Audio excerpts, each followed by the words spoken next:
Today we're going to bring back a popular series where we look at 3 progressively more disturbing stories, and at the end of each of them I will play the real footage that goes with them. But before we get into those stories, if you're a fan of the strange, dark, and mysterious delivered in story format, then you've come to the right channel, because that's all we do, and we upload 3, 4, even 5 times every week. So if that's of interest to you, please put Icy Hot on the like button's deodorant and then encourage them to pet your very friendly dog. Except your dog isn't friendly, it's incredibly mean, and it bites anyone or anything that comes near it. Also, please subscribe to our channel and turn on all notifications so you don't miss any of our weekly uploads. Alright, let's get into today's stories.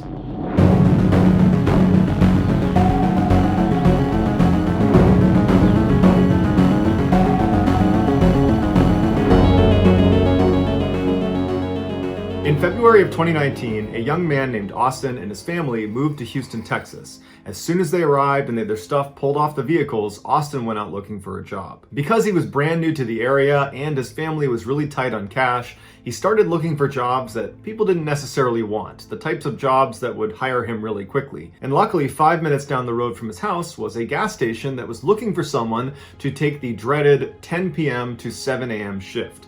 Austin went over there, he applied, and was quickly given the job, and quickly realized how miserable it is to sleep all day and work all night. 3 months later, in May, Austin woke up one evening to get ready for work, and he realized the power was out. So he left his bedroom and headed downstairs where his father was, and he asked him, how long has the power been out? And his dad told him that basically as soon as Austin had come home from his last shift, it had gone out, and the power company says it's going to be a while before it comes back on again. Austin stepped outside onto his front porch underneath the overhang, and it was pouring rain. And in fact, it had been raining when he had come back from his last shift, and looking out at his front yard and the streets, which were all flooded, it was clear it had just not stopped raining. And he's looking around and all the houses are completely dark, the streetlights are even dark, so this power outage is pretty massive. Austin wasn't sure if he was going to need to go into work that day because of the flooding and the power outage, so he called his manager and he asked her, and she would say that yes, we do need you to come in, but not for your normal job because the store is without power like everyone else. What we want you to do is just sit inside the store with the doors locked to prevent looting.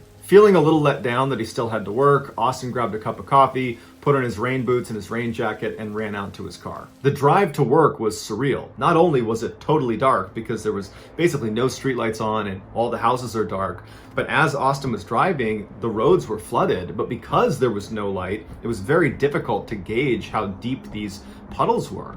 And on the road, periodically, he would see cars that had miscalculated the depths of these puddles and clearly had gotten stuck, and the driver had just abandoned their vehicle. He described the scene as feeling like something out of a zombie apocalypse movie. Austin finally got to the gas station parking lot, which was slightly elevated, so there was a whole bunch of cars that had been left in the lot, presumably to avoid being flooded. And so he pulls into a spot and he sees his manager is in the store. She sees him. He hops out of the car. He runs up to the door. She unlocks it. She lets him in. She shuts it and locks it behind him. Austin had never been inside the store without power on, and he said what struck him as soon as he walked in was not just that it was totally dark, but it was totally quiet. All the drink machines and the cooler and all the kind of ambient sounds were all gone, and it was just totally quiet. He turned to his manager, who was using her phone as a flashlight, and she said to him, "Look, there's not much for you to do here, so keep the doors shut, let me know if you need anything, and if the power comes back on again, open the store as usual." She handed him the keys and left out the front door. He locked the door behind her and then walked over to one of the tables inside, up against the side of the store. When he sat down, he got out his phone to start watching some YouTube videos to kill the time, but he quickly saw that there was no internet service, and he figured, well, I guess the power outage must have affected internet providers. And so now, totally bored without the internet, he got up and got a couple energy drinks, and he sat down at this table and just smashed energy drinks and watched the rain. And after about an hour of doing that, he was still really bored, and he thought, I've always wanted to do vlogging, and so why not start vlogging right now? So he gets his phone out and he props it up on the table and he starts recording himself. And so for the next couple of hours, Austin talked into his camera about the storm, about the power outage, about sports, about movies, about all sorts of things. His intent was not really to create a concise vlog so much as to just stay awake doing something. And it was working. He enjoyed doing it. Then, around 3 a.m., as he's sitting there talking to his camera, you hear the unmistakable sound of someone banging really hard on the inside of the coolers on the other side of the store. And Austin immediately stops talking and turns his head and looks. And he hears it again. Very distinct pounding coming from the other side of the building. At this point, Austin is still looking. He's not even flinching. He's just staring in the direction of the sound.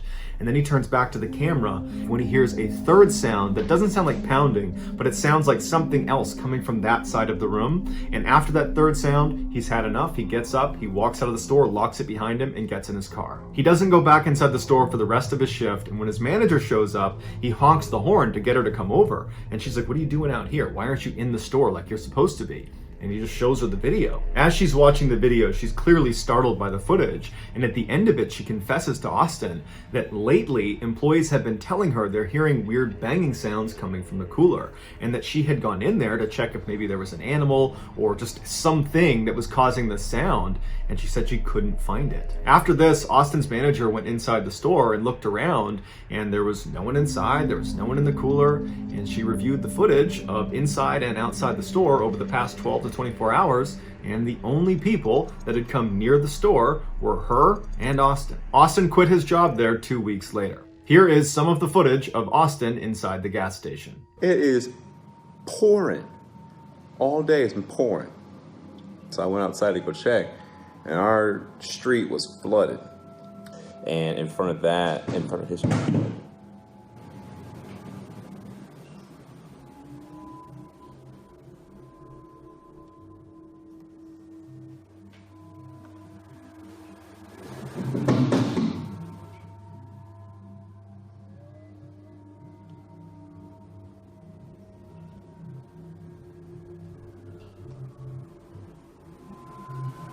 You hear that?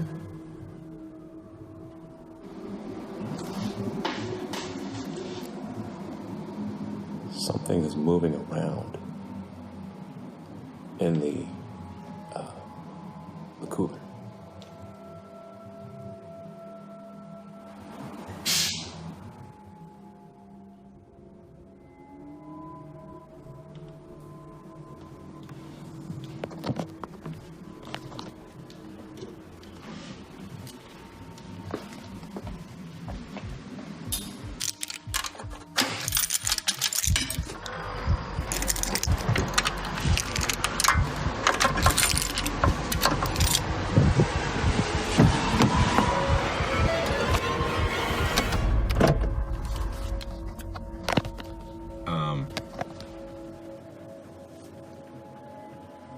Screw all that noise.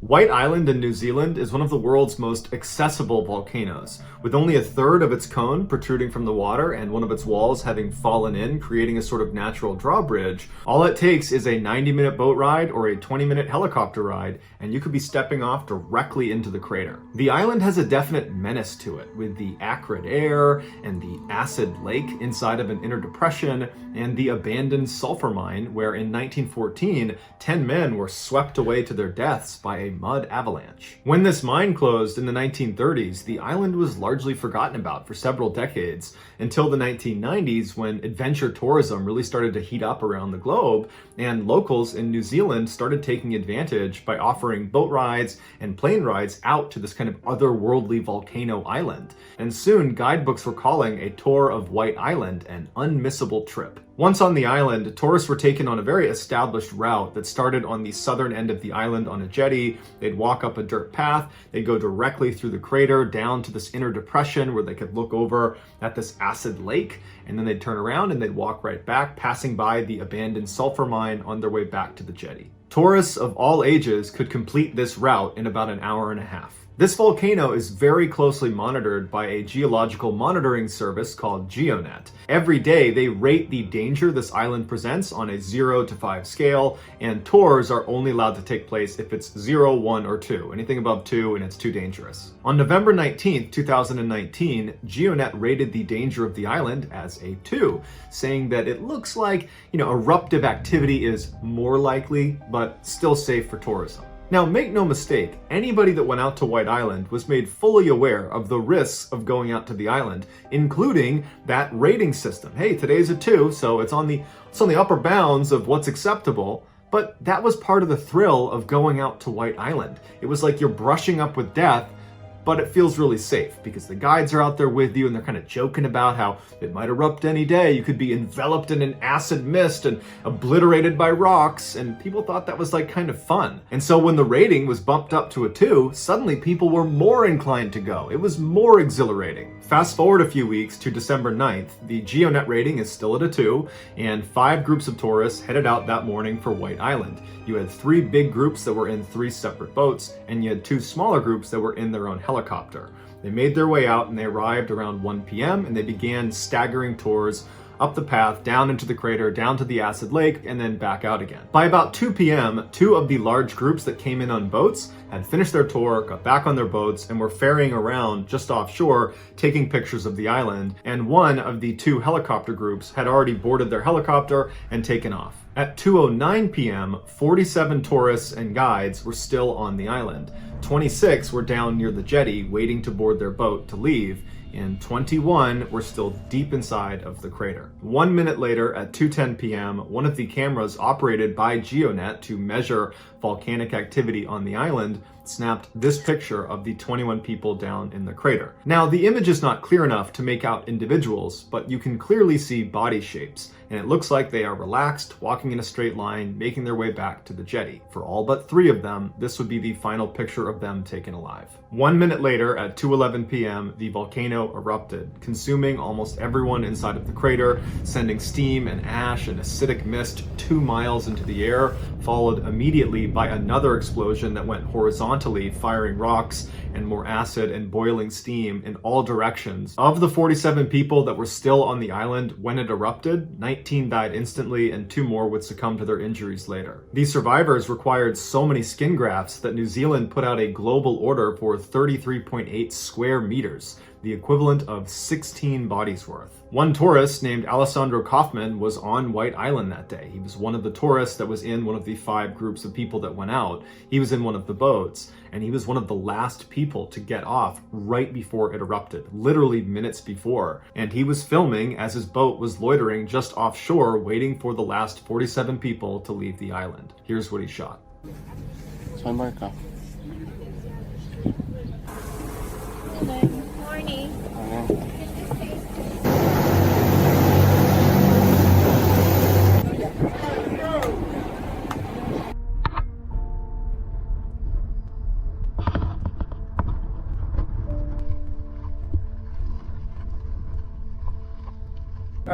The crater lake level sat there for about 2 years.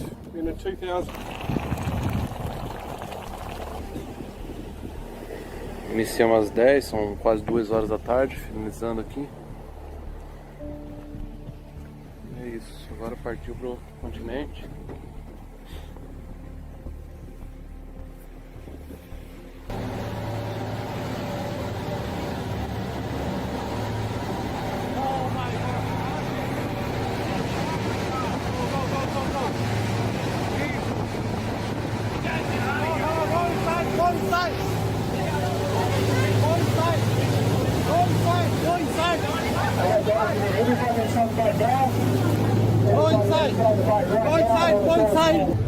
Man, look. Jeez. I don't know. Come on. Let's get off of here. Jesus.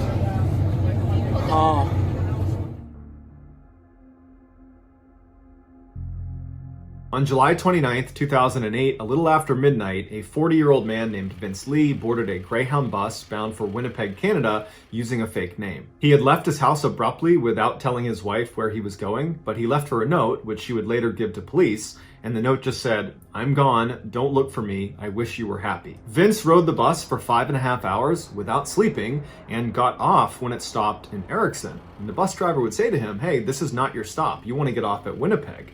And Vince apparently just did not turn around, didn't react to him, didn't even seem to hear him, and just calmly walked away. And so the driver eventually just kind of shrugged his shoulders, closed the doors, and headed off. Shortly after the bus left, Vince was spotted sitting on a nearby bench holding a sign that said laptop for sale, $600. And over the course of the rest of that day and all night, Vince was spotted by multiple people not moving, not sleeping, sitting upright, looking straight out, not even blinking. The next day, on July 30th, a 15-year-old boy would approach Vince and offer to buy his laptop for $60. And Vince agreed, gave him the laptop for $60. Once the kid walked off with his laptop, Vince got up, went behind a nearby store, and burned some of his belongings before going back to the bus stop he had gotten off at the day before and waited for the bus. A little while later, at 5:55 p.m., Greyhound bus 1170 arrived at the Erickson bus stop, opened their doors, and Vince climbed on board and sat in one of the front seats. Sitting in one of the last seats in the bus was a 22-year-old father named Tim McLean, who had boarded the bus 5.5 hours earlier in Alberta, Canada, after a long stretch working at a carnival. When he got on board, he was exhausted, so he went to the back of the bus, put his headphones in,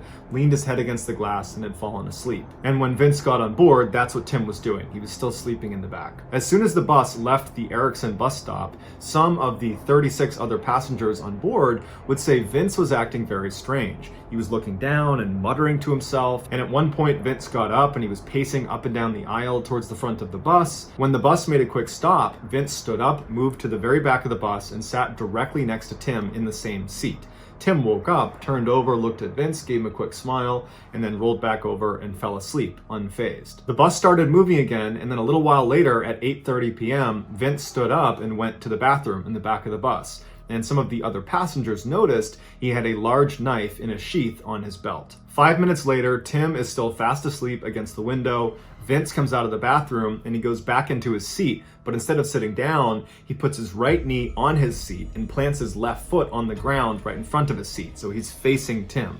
He pulls his knife out of the sheath and drives it into Tim's neck. Tim woke up and he was trying to fight him off of him and he was screaming for help, but Vince was robotic and unemotional, just continuously attacking Tim until he went still. Other passengers were half asleep when this started, and so it took a minute before it registered with everyone what was going on, and quickly people started screaming, and then the bus driver pulled over and people were clamoring to get out of the bus. Once off the bus, a couple of the male passengers decided they had to go back in and try to save Tim, but when they walked up the steps and looked down the aisle, they saw Vince had pulled Tim out into the aisle. Vince's back was to the front of the bus, and they could tell that Tim's head was no longer on his body. At this point, Vince whipped his head around and looked at the three men that had come on the bus, and he jumped up and charged them with the knife, at which point the three men retreated and ran out of the bus. And luckily, one of them was the driver, who was able to initiate the security system on the bus that made it immobile, so Vince couldn't drive it away, and it shut permanently the doors until you deactivated the security system. Vince tried to push the doors open, but he couldn't do it, so he went back up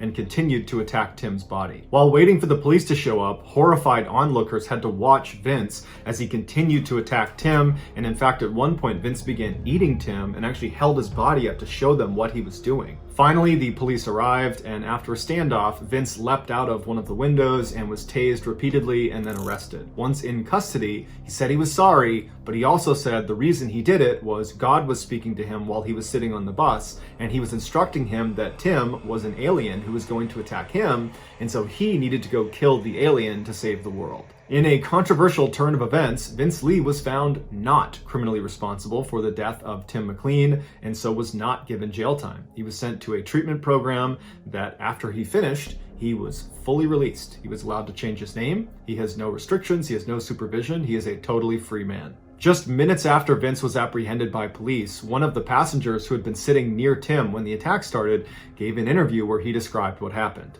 Here are segments of his interview. I was just reading a book. All of a sudden I heard a guy screaming. I turned around and the guy sitting right next beside me was standing up and stabbing another guy with a Rambo knife. Repeatedly. Everybody got off the bus. Me and a trucker that had stopped and the Greyhound driver ran up to the door to maybe see if the guy was still alive or we could help or something like that. And at that point, when we saw the head, we knew that the guy was dead. So then he saw us. He came back to the front of the bus, told the driver to shut the door. He pressed the button and the door shut. The three of us had weapons from the trucker's truck there, and we just stayed outside while he tried to get out the door. telling them, stay put, stay there, don't try to come out. Some people were puking, some people were crying. The guy, he didn't care at all. He wasn't concerned with anybody but the guy that he stabbed was listening to his headphones and sleeping. I honestly don't think that the guy knew him at all. I think he was just really crazy. So that's going to do it, guys. If you found the secret in today's episode, let us know in the comments what it is and where you found it. So give us the timestamp. And if you're the first to do that, we'll pin you at the top of the comments section. If you enjoyed today's video and you haven't done this already, please put Icy Hot on the like button's deodorant, and then also encourage them to pet your dog because it's so friendly, but in fact your dog isn't friendly. It bites anything that touches it. Also, please subscribe to our channel and turn on all notifications so you don't miss any of our weekly 3, 4, even 5 video uploads. If you want to get in touch with me, you can direct message me on Instagram or on Twitter. My username is the same on both platforms. It's JohnBallen416. I also have a ton of content over on TikTok where my username is MrBallen. If you have a story suggestion, please submit it to our subreddit just called MrBallen. It's linked in the description below. So whether I see you on Twitter, Instagram, TikTok, Reddit, YouTube, or some combination, just know that I really appreciate your support, and until next time, that's going to do it. See ya.